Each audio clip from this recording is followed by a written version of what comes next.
그래서 공작 그냥 가치가 떨어지는 거예요. 이런 식으로 할까? 어려운 거 싫어. 이런 식으로. 안녕하세요, 중고차 만근입니다. 오늘 영상은 중고차냐 신차냐 꼼꼼하게 따져보고 사자입니다. 어떠한 실속 있는 이제 컨텐츠를 소개해드릴까 많은 고민을 했어요. 이제 신차를 아니면 중고차를 그 사이에서 갈등하시는 분들이 상당히 많더라고요. 그래서 저 만근이가 준비했습니다.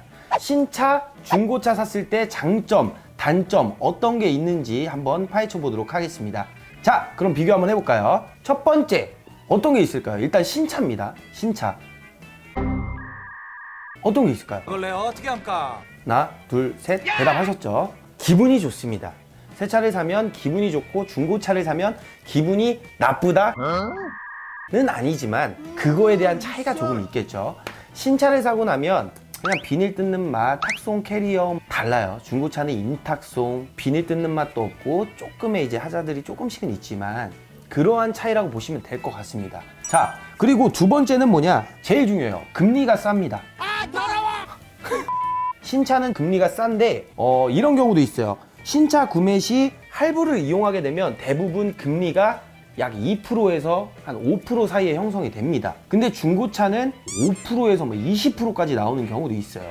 그래서 금리에 따라서 고객님들이 이제 신차로 가시는 경우가 많은데 요즘에는 조금 많이 바뀌었습니다. 어떻게 바뀌었냐? 신차는 요즘에 이제 막 재고차 같은 경우는 무이자 할부도 생겼어요.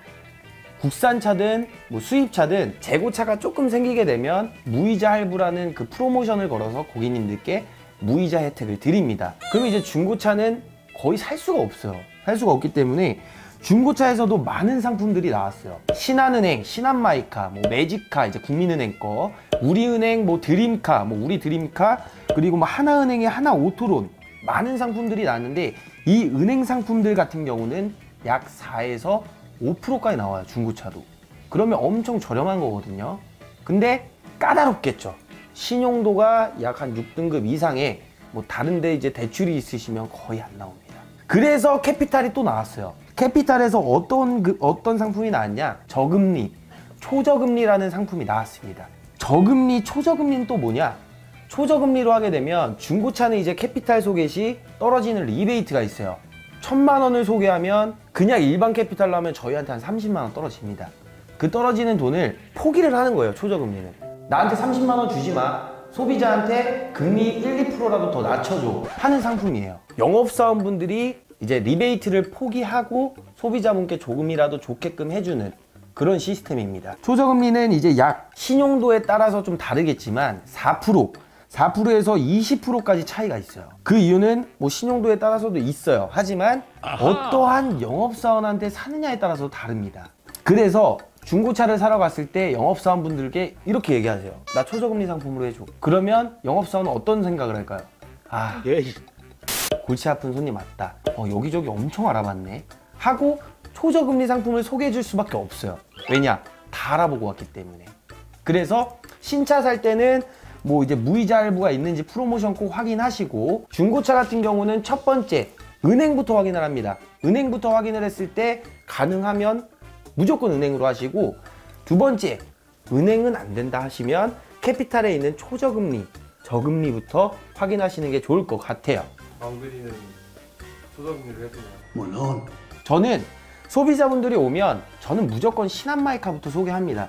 신한마이카도 금리가 좀 저렴하지만 신한마이카에서도 어떠하냐에 따라서 1%의 리베이트가 떨어져요. 1000만 원을 하시면 10만 원이 떨어집니다. 제가 그 돈으로 기름값이라도 보태드릴게요. 네, 그렇게 해드릴 수 있으니까 이렇게 금리 다르다는 점 설명해드렸고요. 자, 세 번째는 보증기간입니다. 보증기간 같은 경우는 엄청 많은 분들이 예민하실 거라고 생각해요. 새 차 같은 경우는 보증기간이 남아있기 때문에 아무 걱정 없습니다. 하지만 내가 사고자 하는 제조사마다 다 보증기간이 틀립니다. 그렇기 때문에 내가 사고자 하는 제조사 보증기간은 얼마인지 꼼꼼히 따져보시길 바라겠고, 중고차 같은 경우는 보증기간이 남아있는 차량이면 다행이죠. 그냥 넘어가면 되지만 간혹 이제 3년, 5년이 지난 중고차 같은 경우는 배선 상품이 나왔습니다. 내가 돈을 어느 정도 지불하고 나면 이 차에 대해서 보증기간을 걸어줘요.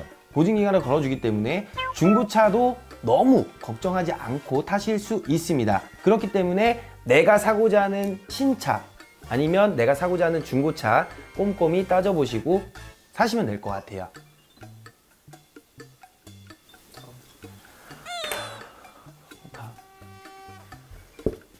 자, 네 번째입니다. 저 망근이는 이게 제일 중요하다고 생각해요. 감가상각입니다. 감가상각이 뭐냐? 정확히 제가 이제 네이버에 나와 있는 두산백과를 보고 말씀드릴게요. 고정자산의 가치 감소를 산정하여 그 액수를 고정자산의 금액에서 공제함과 동시에 너무 어렵죠. 그러니까 그냥 쉽게 말씀드릴게요. 쉽게 말씀드리면 내가 새 차를 뽑고 나서 현재까지 얼만큼 가치가 떨어졌는지 그거를 감가상각이라고 보시면 될 것 같습니다. 이제 신차는 중고차 대비 감가상각이 좀 커요. 특히나 1억 정도 되는 대형차들이나 비싼 수입차들 같은 경우는 감가상각이 더 크겠죠. 그래서 그런 차들은 중고차랑 꼼꼼히 따져보고 감가상각이 얼마나 되는지 보시고 사시는 걸 추천드리고, 반대로 경차나 준중형 같은 경우는 감가상각이 엄청 크지 않기 때문에 그래서 그렇게 타시는 거를 경차나 준중형 같은 경우는 감가상각이 엄청 크지 않기 때문에 이런 차들은 신차로 사시는 것도 나쁘지 않다고 생각합니다. 자, 그러면 오늘 내용 정리 한번 해보도록 하겠습니다. 첫째, 기분이 좋으려면 아무래도 신차 사시는 게 낫겠죠. 그리고 두 번째, 금리 같은 경우는 새 차 사실 때는 금리가 어느 정도 되고 이제 무이자 프로모션이 있는지 꼭 체크해 보시고, 중고차를 구매하실 때도 마찬가지입니다.